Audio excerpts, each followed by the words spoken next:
আসসালামু আলাইকুম সুবহান, সবাই কেমন আছেন? আশা করি সকলে ভালো আছেন।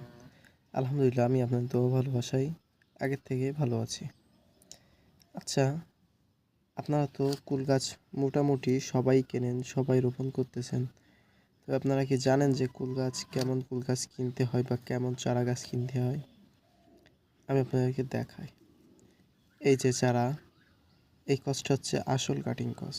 কারণ এর এই পাশে যে আরেকটা লম্বা ডাল ছিল, সেই লম্বা ডালটি কিন্তু কেটে নেওয়া হয়েছে এবং এর কাটিং হচ্ছে এই যে কাটিং। এটি ছিল একটা লম্বা কচ। এই কোচে কুল হয় না বা হয় একটা থেকে দুইটা। এই যে কচ, এই কচটা হচ্ছে আসল কচ। আমি আপনাকে কীভাবে বলবো যে এটা আসল কচ, আর আপনি আমার কাছ থেকে কীভাবে বিশ্বাস করবেন যে এটা আসল কচ?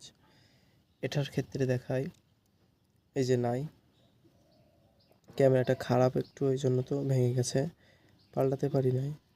এই যে এটা হচ্ছে আসল গাছ, মানে এইটা হচ্ছে আসল গাছ আর এইটা হচ্ছে কচ। ঠিক এইভাবেই আমি আপনাদেরকে এটা দেখাই। এই যে লাম্বা, এই গাছ কিনবেন না, কারণ এর এই কচটা কিন্তু কাটা যাবে। এই যে এই কচটা কাটা যাবে, এই কচ কাটার পরেই কিন্তু এই ছোট ছোট কচগুলো বাইর হবে গাছ থেকে। এই কচটা কাটার পরে এই গাছগুলোও বাইর হবে। তো সবাই আর গাছগুলো দেখে দেখে বেছে বেছে এখন খুবই প্রতারকরা বাইর হয়েছে। তাদের বিশ্বাস করবেন না, নিজেরা গিয়ে গিয়ে গাছগুলো ক্রয় করবেন যাতে আপনি লাভবান হতে পারেন।